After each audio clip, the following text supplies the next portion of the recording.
Let's go to crypto for a moment. You got advisors overseeing what's left of former FTX CEO Sam Bankman-Fried's empire are struggling to find missing funds. They cite poor internal controls and record keeping. I mean, this was not a good report. Bloomberg's Sonali Basak joins us now. How much of the funds can they not locate? And do we think that it was all in tokens that are now worth zero? Any hints on what it might be? I think if you look at the declaration by John J. Ray, remember this is the man who oversaw the liquidation of the Enron bankruptcy as well to try to recoup funds. He had very strong language. He said that there was a complete failure of corporate controls. And he also cited concentration of control in the hands of a small group of people. Tracy Alloway of Bloomberg also pointed out some really interesting details in the footnotes of this filing that showed you loans that went from Alameda had gone to certain individuals, and certain amounts of this money was used to pay, according to this filing and the declaration from John Ray, to pay for personal assets of Sam Bankman-Fried as well as his deputies. So it is definitely worth a read, this filing. But remember, this is his account. If you want Sam Bankman-Fried's account, currently, you can go to Twitter.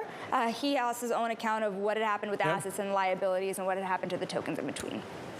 Are those Twitter posts going to be a problem, do you think, Sonali? Because there's a lot of noise around this story.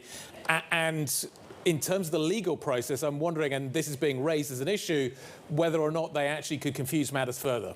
Yeah, the lawyers for FTX have been accusing Sam Bankman-Fried of undermining the bankruptcy process. Remember, there's been a lot of reporting over the weekend. The Wall Street Journal, for example, reporting that Sam Bankman-Fried had also tried to raise equity at one point or raise new money here for FTX. Remember, this is after the bankruptcy filing that was on Friday. That complicates things very much. But remember, FTX has made it very clear, they've been tweeting that Sam Bankman-Fried is no longer part of the company.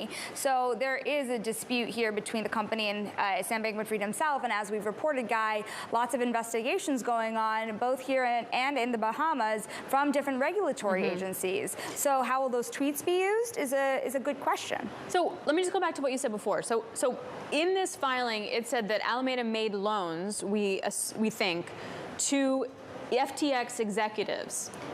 They named them by name in the filing, and the amounts. If Alameda wound up getting consumer money from FTX, this is like an FTX financing FTX executives in some kind of circular way. Am I reading that correctly? It's going to take a very long time. We've tried to do at least some of this in Bloomberg reporting now. If you look, there's a story on the terminal that will show you the map of Sam Bankman-Fried's empire, because what's going to be difficult to untangle is not just FTX. FTX is 100 and some companies here across the entire globe, as well as Alameda, which has its own counterparties, and it seems that Sam Bankman-Fried and his colleagues were part of those counterparties.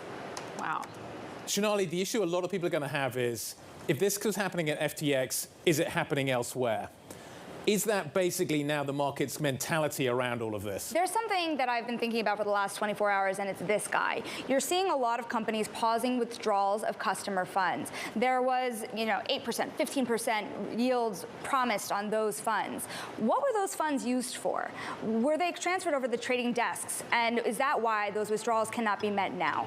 These are serious questions about the crypto industry.